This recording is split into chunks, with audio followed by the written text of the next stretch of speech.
नमस्कार प्रेक्षकांनो, मालिकेच्या आजच्या भागामध्ये आपल्याला पाहायला मिळतं की इकडे जेव्हा या सगळ्या गोष्टी घडत असतात तेव्हा मात्र हर्षवर्धनने एक गनिमी कावा केलेला आहे आणि विक्रांतला सोडवून आणलेला आहे. आता हर्षवर्धनने कशा पद्धतीने विक्रांतला सोडवून आणले ही गोष्ट मात्र फारच मोठी आहे, ज्याचा विचारही आपण करू शकत नाही. इथे इन्स्पेक्टर मानेंच्या वरती एक अधिकारी आणून ठेवलेला आहे, म्हणजेच इन्स्पेक्टर मानेंकडून ती केसच काढून घेतलेली आहे आणि इन्स्पेक्टर मानेंना त्या केसमधून बाजूला करून ह्या सगळ्यामध्ये त्यांनी गनिमा कावा केलेला असतो. तर इकडे आता विक्रांतला सोडवले. ऊर्जाला तर ही गोष्ट कळली की विक्रांतला सोडवलेलं आहे. तेव्हा ऊर्जा म्हणते की आता ही केस हायकोर्टात जाईल असं मला वाटत नाहीये.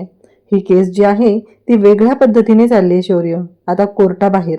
कारण कोर्टामध्ये मी जिंकू दिलेलं नाही, त्यामुळं हर्षवर्धन जहागीरदार आणि दिग्विजय शिर्के दोघं मिळून एक वेगळी लढाई करत आहेत आणि ती आपल्याला त्यांना जिंकू द्यायची नाही. आता हे ऐकल्यानंतर इकडे वाईट तर वाटत असतं शौर्यला, कारण ऊर्जाने निर्णय घेतलाय की हर्षवर्धन जहागीरदारला मी कोर्टाबाहेरही जिंकू देणार नाही.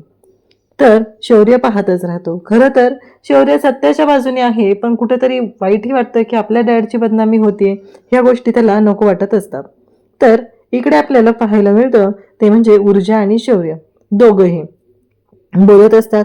तेव्हा ऊर्जा म्हणत असते की मला कळत नाहीये की पुढे काय होणार आहे. शौर्य, या गोष्टींचा मी विचार करते, असं ऊर्जा शौर्यला सांगत असते.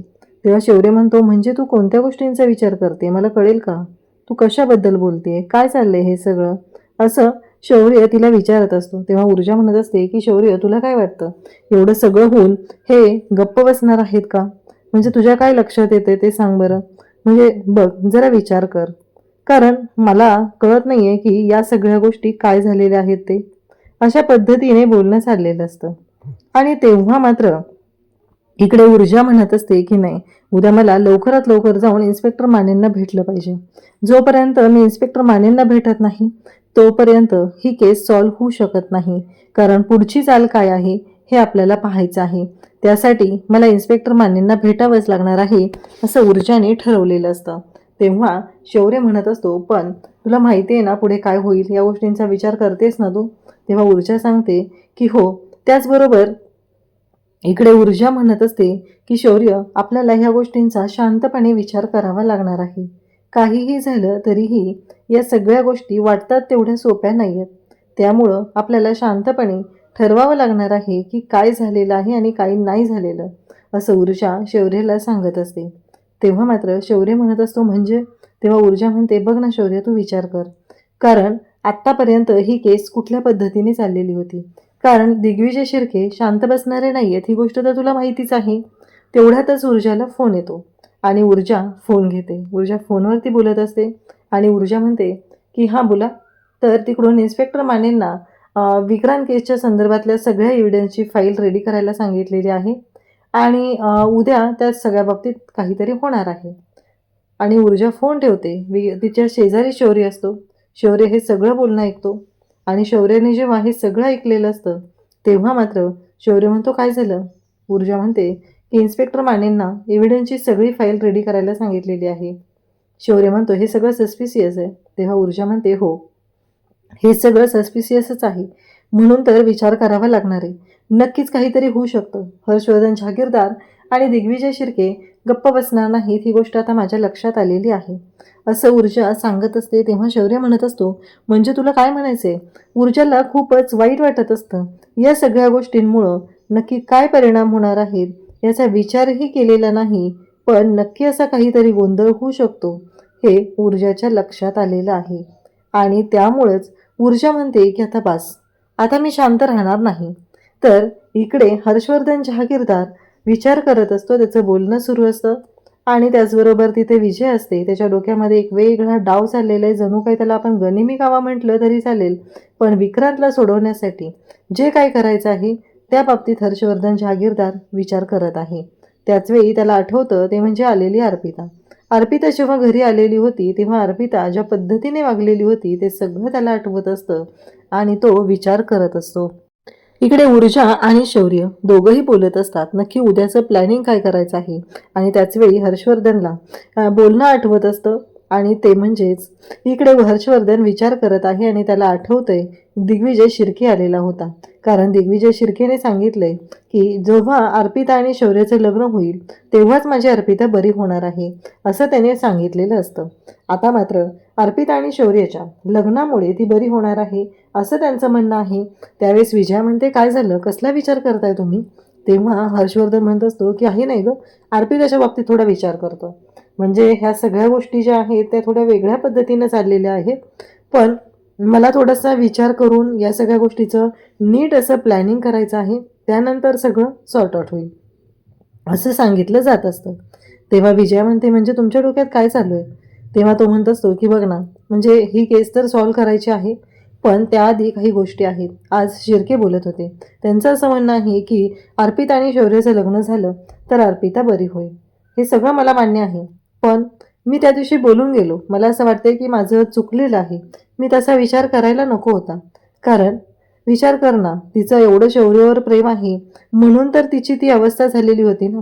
नाहीतर तिने अशा पद्धतीने कधी वागलीच नसती. आपल्याला आजपर्यंत माहिती आहे ना, त्या शिर्केला आपल्या घरापासून दूर कसं ठेवायचं या गोष्टीचाही विचार करावा लागणार आहे. कारण तो शिर्के जो आहे तो कसा आहे ते माहिती आहे आपल्याला. त्यामुळं आपल्या फॅमिलीचा विचार करत ह्या पण गोष्टींचा निर्णय मला घ्यावा लागणार आहे. माझी काही हरकत नाही आहे अर्पिता आणि शौर्याच्या लग्नाचं. जर मी ऊर्जा शिंदेला या घराच्या बाहेर काढू शकलो तर अर्पिता आणि शौर्याच्या लग्नाबद्दल मी विचार करेन. तर इकडे जर तरचं ऐकल्यानंतर विजया म्हणत असते, पण हे तुम्ही असं अधांतरी का बोलताय? तुम्ही स्पष्ट बोलत नाहीये. त्यावरती इकडे हर्षवर्धनचं म्हणणं असतं, हो बरोबर आहे, पण एक गोष्ट लक्षात ठेव, काही झालं तरीही या सगळ्यातून आपल्याला विचार करावा लागणार आहे. तेव्हा ती म्हणते की काय झालं माहिती आहे का, सकाळी आईसाहेबांनी फोन केला तेव्हा तिने घरीही सांगितलेलं नव्हतं की घरी न सांगता ती आलेली आहे. आपल्या घरी ती येते, शौर्याला सांगत असते की आपलं लग्न होणार आहे, या सगळ्या गोष्टी ती बोलत असते. तिच्या घरीही माहिती नसतं की तिने काय गोंधळ घातलेला आहे. हर्षवर्धन म्हणत असतो की आत्ता हे जे काय झालेलं आहे ते एकदा निस्तरलं की मग सगळ्या गोष्टी आपल्याला सॉर्ट आउट करता येते, बघूया. तर विजयाचं इकडे म्हणणं असतं की तुम्हाला माहीत नाहीये, पण मी मनोमन माझ्या मनात फक्त आणि फक्त अर्पितालाच या घरची सून म्हणून स्वीकारलेलं आहे असं स्पष्टपणे ती सांगत असते. इकडे आपल्याला पाहायला मिळतं ते म्हणजे आदित्य ऑफिसला निघालेला असतो आणि आदित्य शौर्याला म्हणत असतो की शौर्य चल, तू येणार आहेस ना? तेव्हा मात्र शौर्य म्हणतो की हो, पण मला तुला बोलायचं आहे. तेव्हा आदित्य म्हणतो, बोल ना, काय झालं? तेव्हा शौर्य म्हणतो की काल तू इन्स्पेक्टर मानेंना फोन केलेलास. आता हे ऐकल्यानंतर लगेचच शौर्य असं बोलल्याबरोबर आदित्य म्हणतो की हो, मी केला होता फोन केसच्या संदर्भात. तेव्हा शौर्य म्हणतो की काय? तेव्हा तो सांगू लागतो की हो, केसच्या संदर्भात मी कॉल केलेला होता आणि डॅडनी इन्स्पेक्टर मानेंना भेटायला बोलवलेलं होतं. म्हणजे ऊर्जाने जे सांगितलेलं आहे ते सगळं खरं आहे. आदित्य सर असं म्हणाले. आधी आदित्यचा फोन आला आणि शौर्य तिथून इन्स्पेक्टर माने निघून गेला. मग शौर्य म्हणतो, मी विचारू शकतो का तिथं काय झालं? तेव्हा आदित्य म्हणतो की डॅडने कशासाठी बोलवलं असेल हे तुला माहिती आहे, पण एक गोष्ट लक्षात ठेव, काहीही झालं तरीही आत्ता सध्या त्या माणसाने होकार दिलेला नाही. डॅडनी जे करायला सांगितलेलं होतं त्या गोष्टीसाठी त्याने होकार दिलेला नाही. इकडे शौर्य विचार करत असतो. शौर्य म्हणत असतो की मी ऊर्जाला सांगतो की मी डॅडच्या ऑफिसमध्ये जातो आणि तिथून जी काही माहिती मिळेल त्या गोष्टीचा फायदा आपल्याला करून घेता येईल. पण ऊर्जा शौर्याला स्पष्टपणे सांगते की हे बघ, ह्या गोष्टी मला अजिबात पटत नाहीयेत. तसे आजपर्यंत तू माझी साथ दिलेली आहे, आत्ताही तू माझी साथ देतोयस, पण तिथे जाऊन तिथली माहिती काढायची, त्यांनी जे काही केलेलं आहे ते विचार करायचा आणि त्या गोष्टी इथे येऊन बोलायच्या. आता आदित्य शौर्याला म्हणतो की तुला एवढंच वाटत असेल की तर चल तू ऑफिसमध्ये आणि तुला कळेलच तिथं आपल्या बाबतीत काय होतंय, त्या केसच्या बाबतीत काय होतंय. शौर्य म्हणतो की नाही नको, तुला माहिती आहे डॅड तर माझ्यासमोर तो विषयही काढत नाही असं स्पष्टपणे आता इकडे शौर्य सांगत असतो. आता ऊर्जा फोनवरच बोलत असते, मी येते, मी निघते, हे सगळं तिचं चालू असतं आणि ती घाईत असते. तेव्हा दिव्या तिथे ऊर्जा कोर्टात चाललेली आहे, पण दिव्या तिला थांबवण्याचा प्रयत्न करते आणि घरच्यांचं वागणं काहीतरी चुकीचं आहे असं तुला वाटत नाही का, असा प्रश्न तिच्या मनामध्ये निर्माण करत आहे. पण ऊर्जाला काहीच पडलेलं नाही. ऊर्जा म्हणते, ए बाई, मला जाऊ दे बरं, जे काय होत असेल ना ते होऊ दे आणि या गोष्टींमध्ये मी काही लक्ष घालत नाही. दिव्या तिला मुद्दाम खोचून खोचून सांगण्याचा प्रयत्न करते की तुझ्याशी वेगळं वागलं जातं आहे. जरासं ऊर्जा विचार करायचा प्रयत्न करते, पण ऊर्जाला पडलेलं असतं कोर्टात जाण्याचं. पण दिव्या तिला थांबवून पुन्हा म्हणते, हे बघ, लग्न तर आमचं पण झालेलं आहे, ते पण घरच्यांच्या विरोधात झालेलं आहे. त्यात तुम्हीच असं काय वेगळं केलेलं नाही, तरी देखील तुला वागणूक वेगळी दिली जाते, असं थोडंसं तुला वाटत नाही का? ऊर्जा तिचं बोलणं सगळं ऐकत असते. आत्तापर्यंत तुमचं देवदर्शन व्हायला पाहिजे होतं आणि तुम्ही एकत्र यायला पाहिजे होतं, पण तसं केलं जात नाही. समजतंय का तुला? कारण आमचं आत्तापर्यंत देवदर्शन झालं होतं आणि आम्ही एकत्र राहत देखील होतो. या गोष्टी तुझ्या लक्षात कसं काय येत नाहीत, असं ती ऊर्जाला बोलत असते. ऊर्जा म्हणते, "मला असं काय वाटत नाही आणि तुला वाटत असेल तर आता मी काय करू त्याला? मला नाही वाटत की आम्हाला जाणीवपूर्वक असं काही केलं जातंय." डायरेक्ट ऊर्जाने तिला असं सांगून टाकलेलं असतं. तेव्हा आता दिव्याचाच नाईलाज झालेला असतो. कारण ऊर्जाला सांगितलं तरी या गोष्टी कळत नाही आहेत आणि घरच्यांच्याबद्दल तिच्या मनामध्ये कसलीच तेढ निर्माण होत नाही. यामुळे आता दिव्याचा हताश झालेले असते. एकतर ऊर्जाला उशीर झालेला असतो, त्यामुळे ती म्हणते, "बरं ठीक आहे, एवढंच बोलायचं होतं ना तुला? जाऊ दे गं, मला उशीर झालेला आहे कोर्टात जायला." असं म्हणून ती आता निघालेलीच असते.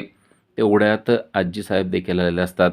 आजी येतात आणि ऊर्जाला म्हणतात, "ऊर्जा, कोर्टात निघालीस का गं?" ती म्हणते, "हो. अहो, आज जरा केसच्याबद्दल थोडंसं डिटेल घ्यावे म्हणून चाललेले आहे." तेव्हा त्या म्हणतात, "बरं, बरं, ठीक आहे, जा." त्यात त्यांना तिच्याशी बोलायचं असतं. तेवढ्यात शौर्य देखील आलेला असतो. आजी म्हणतात, "बरं झालं शौर्य, तुम्ही दोघं पण एकत्र भेटला मला. अरे, तुमच्या दोघांनाही महत्त्वाची गोष्ट सांगायची आहे, ती म्हणजे देवदर्शनाची. आता तुम्ही दोघं पण 2 दिवस सलग सुट्टी घ्या आणि देवदर्शनासाठी जायचं आहे तुम्हाला. त्यासाठी मी काही तारखा देखील काढलेल्या आहेत." त्या तारखांची यादी ती ऊर्जाच्या समोर धरते. दिव्या लगेच तो कागद पाहण्याचा प्रयत्न करते आणि म्हणते, "बघू, बघू, की कोणत्या तारखा आहेत त्या?" तेव्हा आजी मात्र तिला काहीच दाखवत नाहीत. आजी म्हणतात, "ऊर्जा आणि शौर्य, यातले 2 दिवस तुम्ही निवडायचे आणि मला सांगायचं आणि मग त्या दिवशी तुम्ही दोघांनीही देवदर्शनाला जायचं आहे. 2 दिवस सलग जायचं आहे, एवढं लक्षात ठेवा. 2 दिवस सलग सुट्टी पाहिजे आहे, एवढं लक्षात ठेवा." असं देखील सांगितलेलं असतं. दिव्या मध्ये-मध्ये चोंबडेपणा करायचा प्रयत्न करत असते, पण आजी मात्र तिचं तोंड बंद करत असतात. त्या अजिबात तिला एंटरटेन करत नसतात. ऊर्जा आणि शौर्य आजीला म्हणतात, की "नक्की, आम्हाला देवदर्शनाला जायचं आहे आणि तुम्ही सांगाल ना, त्याप्रमाणे अगदी आम्ही वेळ काढून त्यासाठी जाऊ." असं बोलल्यानंतर आजी देखील खुश होतात. "ठीक आहे, ऊर्जा तुला जायचं आहे ना, गडबड आहे ना तुला, तर तू जा." असं म्हणून त्यांनी ऊर्जाला जाण्यासाठी सांगितलेलं असतं आणि तो कागद जो आहे, तो ऊर्जाच्या हातात दिलेला असतो. खरं तर दिव्याला ते बघायचं असतं. दिव्याला खरं तर आता वाईट वाटलेलं असतं. कारण हे दोघं आता जर का देवदर्शनाला गेले, तर हे एकमेकाच्या जवळ येणार. हेच तर नको आहे, असं ते मनात विचार करत असते. ऊर्जा आणि शौर्य हे मात्र आता वेळ काढणार आहेत आणि लवकरात लवकर देवदर्शनाला जाणार आहेत. या गोष्टीमुळं आजी मात्र खुश झालेल्या आहेत. कारण विजयाचं जे काही चाललेलं आहे, ते त्यांना हाणून पाडायचं आहे. आता ऊर्जा आणि शौर्य कोर्टाकडे निघालेले असतात. तर दिव्या मात्र खोचकपणे आजीसाहेबांना म्हणते, "मला एक गोष्ट कळत नाही आहे, या सगळ्यामध्ये तुम्ही कसं काय पडलेला आहात? म्हणजे माझ्या सासूबाई तर तुम्हाला म्हणल्यात ना, की हे सगळं मी पाहणार आहे, मग तुम्ही काय या तारखा काढलेल्या आहेत?" तेव्हा आजी म्हणतात, "दिव्या, तुला जे कामं आहेत ना, ती कामं जरासं करत जा. कसं आहे ना, तुझ्या डोक्याला काम कमी आहेत ना, म्हणून तुला हे सगळं सुचतंय. ती तुझी सासू असली ना, तर मी तिची सासू आहे हे तू विसरते. त्यामुळं कुठल्या गोष्टीमध्ये मी लक्ष घालायचं ना, ते मला चांगलं कळतं, ते तुला कळत नाही आहे. त्यामुळं आजचा दुपारचा स्वयंपाक आहे ना, ते तू करायचा आहेस. त्यामध्ये जरासं लक्ष घाल." असं म्हणून आजीनं दिव्याची चांगलीच खोड मोडलेली असते. कारण दिव्याला वाटत असतं, की आजींनी त्यामध्ये पडू नये. पण आजीनं दिव्याला सांगितले, की "बाळा, हे तुझं काम नाही आहे, की मला सांगायचं यामध्ये पाडावं की न पाडावं. ते माझं काम कसं करायचं ना, ते माझे मी बघते." असं म्हणून दिव्याचं चांगलंच त्यांनी थोबाड रंगवलेलं असतं आणि आता दिव्या वाकडं-तिकडं थोबाड करून बसलेली असते. इकडं शिर्के मात्र भलतेच चिडलेले आहेत. ते जहागीरदारांच्या ऑफिसमध्ये आलेले आहेत आणि आदित्यवर सगळा राग काढत आहेत. "कुठे गेले तुझे वडील? अरे, आत्तापर्यंत विक्रांत माझ्या मिठीत यायला पाहिजे होता, पण ते नाहीच ना झालं शक्य. जर आपल्याला शक्य होत नसेल ना, तर त्या गोष्टी होत नाहीत म्हणून स्पष्ट तोंडावर सांगाव्यात त्यांनी. पण त्यांना तसं करायचं नाही. त्यांना सगळं काम त्यांच्या पद्धतीनं करायचं आहे. त्यांनी मला जे काही सांगितलं ते सगळं मी केलं ना. काही कमी केलं का त्याच्यामध्ये? मग आत्तापर्यंत विक्रांत यायला पाहिजे होता. मला माहिती आहे त्यांना ही गोष्ट जमणारी नाही आहे. त्यामुळंच ते आता तोंड दाखवत नाहीत." आदित्य म्हणतो, "तुम्ही वेगळंच बोलत आहात आणि तिसरीकडेच बोलत आहात. हे बघा, माझे वडील जे काही ठरवतात ना, त्याप्रमाणे करतात." आणि तेवढ्यात हर्षवर्धनची एंट्री झालेली असते. हर्षवर्धन शिर्केला म्हणतात, "आपण दिलेला शब्द पाळत असतो. तुम्हाला असं वाटतं का, की मी शांत बसलेलो आहे? मी शांत बसलेलो नाही. तेव्हा शिर्के म्हणतात, "हो, तुम्ही शांत बसलेले नाहीत, पण त्याचं आउटपुट काय ते नाही सांगितलं." तेव्हा ते म्हणतात, "आउटपुट तुमच्या पाठीमागं आहे. जरा वळून बघितलं तर तुम्हाला कळेल की मी काय केलंय." जेव्हा शिर्के वळून बघतो, तेव्हा त्याला धक्काच बसतो. कारण ऑफिसच्या दारात विक्रांत उभा आहे. त्यांना विश्वासच बसत नाही. ते लगेच जातात आणि विक्रांतला मिठी मारतात आणि हर्षवर्धनला म्हणतात, हे कसं काय शक्य केलं? मला तर हे शक्य झालं नाही." तेव्हा हर्षवर्धन म्हणतात, "काही गोष्टी या मलाच जमतात एवढं लक्षात ठेवा. जे तुम्ही शेकडो फोन करून करू शकला नाहीत ना, ते फक्त मी एका व्हिजिटनं केलेलं आहे आणि तिथं जाऊन त्यांनी काय-काय केलंय ते सगळं सांगायला सुरुवात केलेली आहे. मी गेलो आणि कामच करून आलो. आता तर कळतं ना, की हर्षवर्धन दिलेला शब्द पाळत असतो ते." शिर्के म्हणतात, "हो, अगदी आता मला पटलेलं आहे." तर इकडे आता जेव्हा ऊर्जा आणि शौर्य कोर्टात आले, तेव्हा त्यांना ही बातमी समजलेली आहे, की हर्षवर्धनने विक्रांतला सोडवलेलं आहे आणि आता ऊर्जाची खूपच चिडचिड होते. शौर्यला तर कळत नाही, की हे कसं काय झालं? असं होणं शक्यच नव्हतं. तेव्हा ती म्हणते, "हर्षवर्धन यांना तू खूप हलक्यात घेतलेलं आहे. मी नाही घेतलेलं. मला वाटलंच होतं, की ते असं काहीतरी करणार आहेत." शौर्य म्हणतो, "पण त्यांनी केलं कसं हे?" ती म्हणते, "सोपं आहे.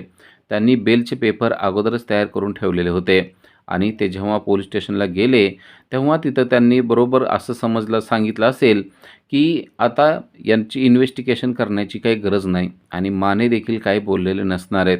त्यांनी मानेचं तोंड बरोबर बंद केलेलं आहे आणि त्यामुळेच हे सगळं झालेलं आहे. हे मात्र आता ऊर्जाच्या बरोबर लक्षात आलेलं आहे." तो शौर्य विचारतो, "पण अजून इन्व्हेस्टिगेशन ते करू शकत होते ना? इन्व्हेस्टिगेशन करायला अजून वेळ मागू शकत होते." ऊर्जा म्हणते, "हो, ते अजून इन्व्हेस्टिगेशन करू शकत होते. पण हर्षवर्धन यांच्यासमोर काय बोलायचं? कारण त्यांनी बरोबर तशी फिल्डिंग लावून ठेवलेली असणार आहे, की माने काहीच बोलू शकणार नाही. त्यामुळं मानेनं पुढं काहीच बोललेलं नसणार आणि इन्व्हेस्टिगेशनला आता वेळ लागणार आहे. बाकीच्या केसेस देखील आहेत. त्यामुळं माझा अशील आता जेलमध्ये राहू शकणार नाही." अशा प्रकारे त्यांनी स्टेटमेंट केलेलं असणार आहे. तर हर्षवर्धन इकडं तेच सांगत असतो. मानेंवर बरोबर जो काही दबाव आणायचा ना, तो दबाव मी आणलेला आहे. त्यामुळं हे काम अगदी चोखपणे पार पाडलेलं आहे. मानेला मी समजावून सांगितलं, की "बाबा रे, तुला काय इन्व्हेस्टिगेशन करायची ना, ती कर. पण माझा अशील आता जेलमध्ये राहणार नाही. तो आता बाहेर राहणार आणि तुला जे काय असेल ते सहकार्य आम्ही करू आणि तसं आम्ही बॉन्ड पेपरवर लिहून देतो." असं लिहून द्यायचं असतं. आपण जर का बाहेर आलो, तर आम्ही या केसमध्ये काहीही ढवळाढवळ करणार नाही.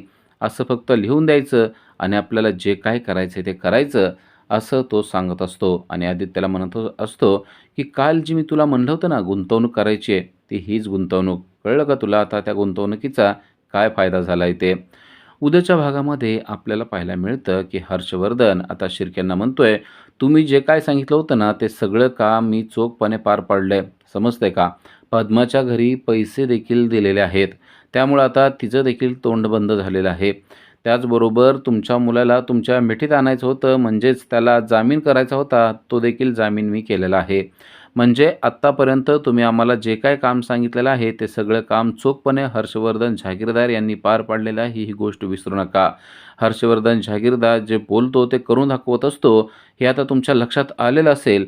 असा स्वतःचा दरारा तो शिर्केच्या पुढं तयार करण्याचा प्रयत्न करत आहे आणि शिर्केला सांगतोय, की आपण जे केलेलं आहे ते योग्य केलंय आणि योग्य पद्धतीनंच केलेलं आहे. तर इकडे ऊर्जा म्हणते, "आता यांचं पुढचं पाऊल काय असेल ते मला कळत नाही." तर हर्षवर्धन तर शौर्य म्हणतोय, "कदाचित ते हायकोर्टात जाणार असतील." पण ऊर्जाला मात्र ते पटत नाही. ऊर्जा म्हणते, "नाही, त्यांचं नक्कीच हायकोर्टात जाण्याचं काही चाललेलं नसणार आहे. त्यांचं वेगळंच काहीतरी प्लॅनिंग चाललेलं असणार आहे आणि ते प्लॅनिंग काय आहे ना, ते आपल्याला निश्चितपणे समजलं पाहिजे. कारण तीच तर महत्त्वाची गोष्ट आहे." पण आता ऊर्जा आणि शौर्य यांना कळत नाही, की नक्की यांच्या डोक्यात काय चाललेलं असणार आहे. आता हे कोणती गेम खेळत असणार आहेत, की ज्यामुळं विक्रांत हा परत जेलमध्ये गेला नाही पाहिजे आणि काही जरी झालं तरी त्या विक्रांतला आपण सोडणार नाही, असं ऊर्जा बोलत आहे. अशाच अपडेटसाठी चॅनल सबस्क्राईब करा. Thank you.